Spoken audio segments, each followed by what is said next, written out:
अस्सलाम वालेकुम दोस्तों, की हाल चाल है? ठीक हो, खुशबाश ते राजी बाजी हो? दोस्तों अज जी तुहानू वीडियो दिखाने लगे ना वो बड़ी ज़बरदस्त बड़ी इंटरस्टिड वीडियो है। तो हारवैस्टर ते जल ना कणक वढ़ते फिरदे तुहानू इहदे विच दिखावांगे कि हारवैस्टर नाल कणक किवें वड्ढी जांदी है। बिल्कुल देसी माहौल जलना देसी माहौल ते वीडियो है, मगर जदीद तरक्की याफ्ता दौर है। किसानों वास्ते बड़ी जलना अजकल आसानी हो गई है। तो आ हारवैस्टर लगी हुई है, तो मैं तुहानू दिखाना कि हारवैस्टर नाल किवें कणक वढ़दे आ।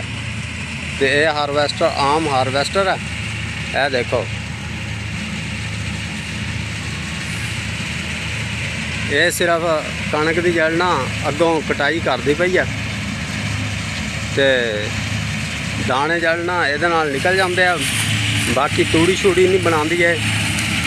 तो तूड़ी वास्ते जलना दोबारा चैपर नाल तूड़ी बनानी पऊगी। यह देखो, अगों जलना कणक नूं लापड़ती पई है, तो पिछे जलना कुट्टल कढ़ती पई है।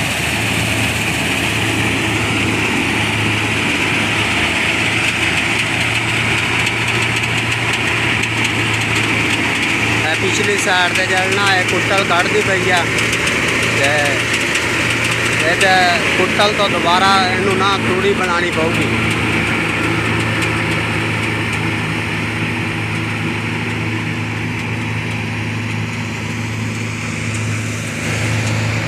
ते कणक मुकम्मल जड़ा ना तैयार है बिल्कुल।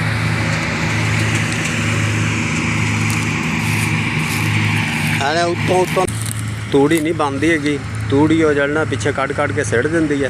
तो चैपर नाल तूड़ी बनानी पऊगी। तो वह दो भाई लगे हुए हैं, वो जलना ढेरियां सीधियां करते पे जेडे वो खिलार देंदी है। तो आ बड़ा खूबसूरत बड़ा सुहाना मौसम है। तो सूरज जरा ना नज़र आ रहा है पिछे। तो हारवैस्टर दोबारा फेरा लैके आ गई है। देखो,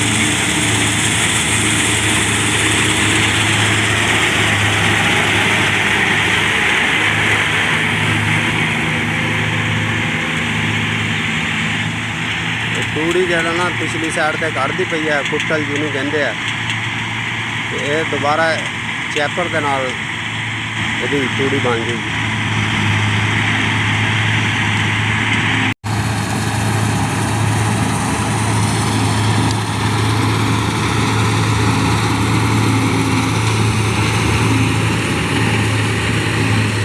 दो भाई जलना खिल रहा है कुट्टल है ना, उन्होंने साइडों से करते पे।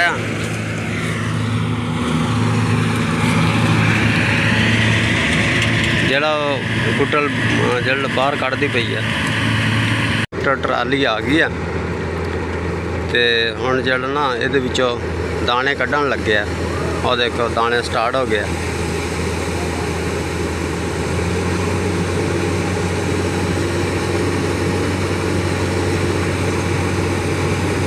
गंदम है जी, हर किसी ने खानी है, गरीब ने भी अमीर ने भी। अल्लाह रब्बुल इज़्ज़त उन्हां दे नसीबां दे विच करे।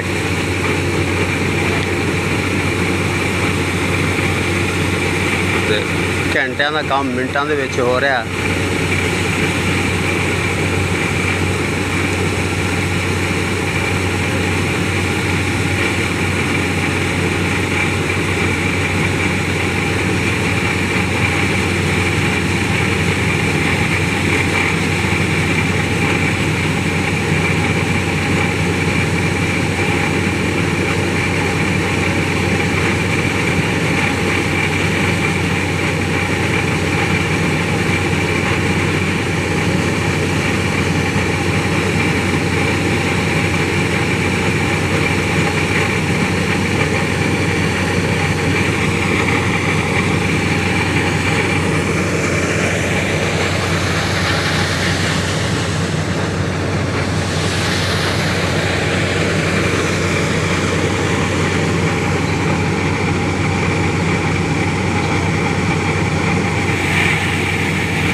ਦੋਸਤੋ ਇਸ ਤਰ੍ਹਾਂ ਦੀ ਬਿਲਕੁਲ ਦਿਹਾਤੀ ਮਾਹੌਲ ਤੇ ਦੇਸੀ ਮਾਹੌਲ ਦੀਆਂ ਵੀਡੀਓ ਦੇਖਣ ਵਾਸਤੇ ਮੇਰੇ YouTube ਚੈਨਲ ਨੂੰ ਲਾਈਕ ਕਰੋ, ਵਾਚ ਕਰੋ ਤੇ ਸਬਸਕ੍ਰਾਈਬ ਕਰੋ।